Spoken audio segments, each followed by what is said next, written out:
King appoints Tun Dr. Mahathir as Interim Prime Minister. PDRM to monitor political development closely.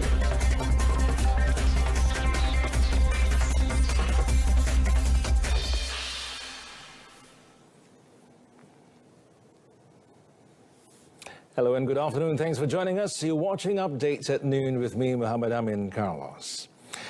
Well, Yang di-Pertuan Agong Al-Sultan Abdullah Riayatuddin Al-Mustafa Billah Shah has consented to the appointment of Tun Dr. Mahathir Mohamad as Interim Prime Minister after accepting the latter's resignation yesterday. Chief Secretary to the government Datuk Sri Muhammad Zuki Ali in a statement said His Majesty has consented to the appointment of Tun Dr. Mahathir as Interim Prime Minister while waiting for the appointment of a new Prime Minister in accordance with Article 43, Subsection 2, Subsection A of the Federal Constitution.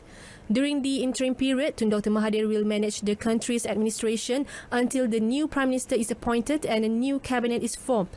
This was in the wake of Tun Dr. Mahathir's resignation as Prime Minister yesterday, causing the collapse of the Pakatan Harapan coalition government that he led. Meanwhile, following the resignation of Tun Dr. Mahathir as Prime Minister of the country, all ministerial posts in the cabinet has also been revoked. Well, the decision was made by the Yang di-Pertuan Agong on the advice of Tun Dr. Mahathir, effective yesterday. Chief Secretary to the government Datuk Sri Muhammad Zuki Ali said the move was based on Article 43, Subsection 5 of the Federal Constitution and in line with the resignation of the Prime Minister on 24th February. Thus, he said duties of all members of the administration comprising the Deputy Prime Minister, Ministers, Deputy Ministers and also the political secretaries have been seized on the same date. Under the Federal Constitution's Article 43, Subsection 5, the Yang di-Pertuan Agong can revoke the appointments of any ministers on the Prime Minister's advice. Well, Parti Pribumi Bersatu Malaysia Bersatu refuses to accept Tun Dr. Mahathir Mohamad's resignation as party chairman and will seek to convince him to reconsider his move. Well, the decision was made unanimously in the wee hours today after a 3-hour emergency meeting of the Bersatu Supreme Leadership Council at Menara Yayasan Selangor. Party Secretary General Datuk Marzuki Yahya said the party would continue to support Tun Dr. Mahathir as the Prime Minister. He also denied allegations that some Bersatu members of Parlimen and leaders had left the party. Kita sebulat suara Majlis Tertinggi menolak surat pentakan jawatan Yang Amat Berhormat Tun Dr. Mahathir sebagai pengurusi parti. So ini jelas bahawa kita mengambil keputusan untuk menolak peletakan jawatan beliau sebagai pengurusi. Dan yang kedua, perkara yang paling jelas yang kita bincang tadi bahawa Bersatu membuat keputusan termasuk ahli-ahli parlimen daripada Bersatu akan menyokong terus Tun Mahathir sebagai Perdana Menteri Malaysia. Nah, ini adalah keputusan yang jelas.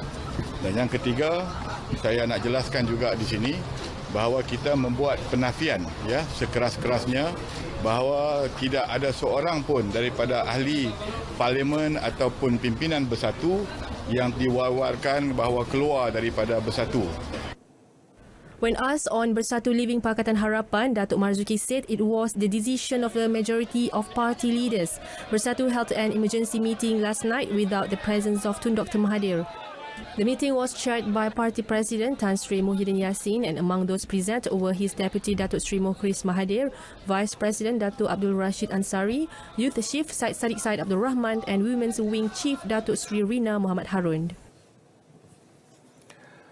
Well, in the meantime, Datuk Sri Muhammad Azmin Ali defended the decision of all 11 Parti Keadilan Rakyat or PKR members of Parliament who quit the party yesterday. Well, he said the action was a proactive measure to foil the conspiracy to topple the then Prime Minister halfway through his administration of the Pakatan Harapan government. In a statement posted on his Facebook page, Datuk Sri Azmin also refuted that their action was an open betrayal towards the party. Instead, he regarded those who tried to topple the leadership of Tun Dr. Mahathir as the traitors.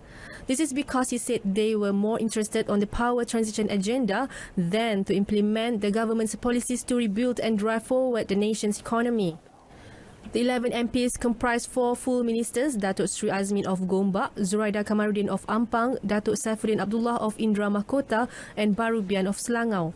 The others were Datuk Kamaruddin Jaafar of Bandar Tun Razak, Datuk Mansur Othman of Nibong Tebal, Datuk Rashid Hasnon of Batu Pahat, Datuk Sri Santara Kumar of Segamat, Ali Biju Saratok, Willy Mongin Puncak Borneo and Jonathan Yassin Ranau. PKR had sacked Datuk Sri Azmin and Zuraida before they announced they were leaving the party. Well, over in Kota Kinabalu, the wake of political changes at the federal level, Sabah leaders have pledged to work closely with the federal government, whoever that federal government may be. Well, Sabah Chief Minister, who is also President of Warisan, Datuk Sri Muhammad Shafi Abdal, said the state government will continue with its stand to cooperate with the federal government for the betterment of the state and its people.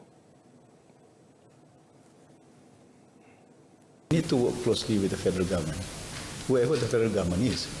Ya, Kerajaan Negeri Sabah nak bekerjasama dengan kerajaan persekutuan. Ya, pasal we cannot operate in silo as part and parcel of the country itself. He also added that the state government will not be affected by the political changes at the federal level. Parti Warisan also pledged its support to Tun Dr. Mahathir Mohamad. Well, Melaka Chief Minister Adli Zahari will have a meeting with the Yang di-Pertuan Negeri Tun Dr. Muhammad Khalil Yaakob soon to discuss the current political scenario. Well, it is noted that Bersatu's decision to quit the Pakatan Harapan coalition has affected the composition of seats in the Melaka State Assembly. Kita tahu bahawa bila Pakatan Harapan bersatu keluar daripada Pakatan Harapan, memang dia melibatkan kepimpinan kerajaan negeri, bilangan ahli Dewan Undangan Negeri dan sebagainya.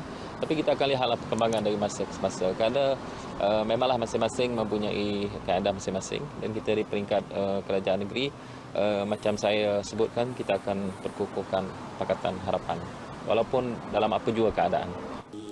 Pakatan Harapan had formed the Melaka State Government after winning 15 State Assembly seats comprising the AP 8 seats, Bersatu 2, Amanah 2 and PKR 3 seats compared to 13 seats won by the opposition bloc Barisan Nasional.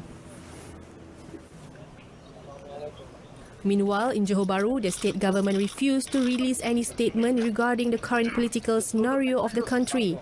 RTM's efforts to get the reaction of Johor Menteri Besar Datuk Dr. Sahruddin Jamal also ended in failure.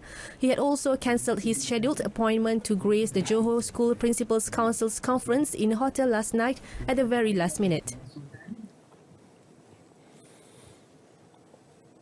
Inspector General of Police Tan Sri Abdul Hamid Badur said that the situation in the country remains peaceful and warned the people not to make any speculation on the latest political developments that could disrupt peace. Well, Tan Sri Abdul Hamid said he had been granted an audience by Yang di-Pertuan Agong Al-Sultan Abdullah Riayatuddin Al-Mustafa Billah Shah yesterday to brief His Majesty on the security situation in the country. Saya berada di istana pada hari tadi, dititahkan oleh tuanku untuk menghadap dan seterusnya mentaklimatkan kepada ke bawah duli tuanku tentang keadaan ketenteraman awam dan keselamatan negara. Dan saya telah mentaklimatkan kepada tuanku bahawa keadaan dalam negara kekal tenteram, aman dan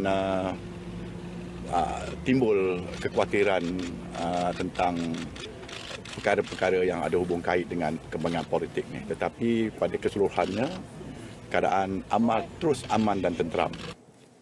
Tan Sri Abdul Hamid said police would act firmly to ensure the democratic process continues to run smoothly.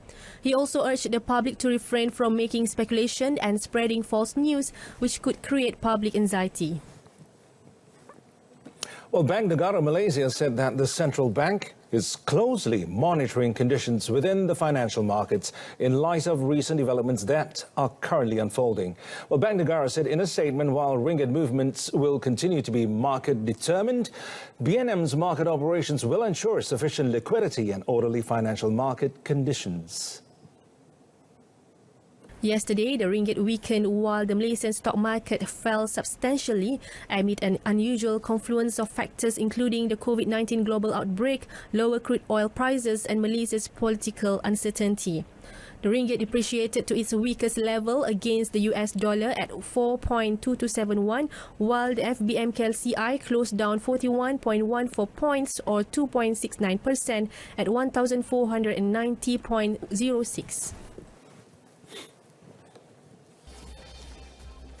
And coming up next, 2 more COVID-19 patients recovered and discharged.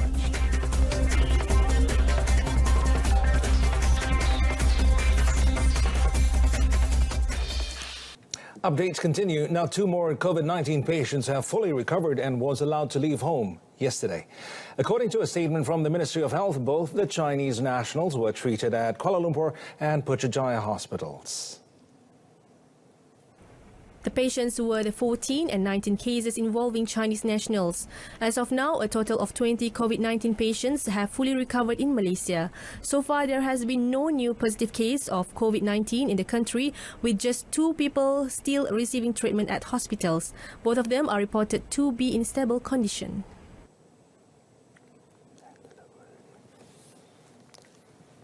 Well, Kobe Bryant will truly be missed.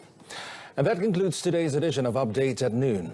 In our top story, King appoints Tun Dr. Mahathir as Interim Prime Minister. Join us again at 7 p.m. for more updates here, the latest happenings around the world. Thanks for joining us once again. I'm Amin Carlos, and stay tuned to TV2.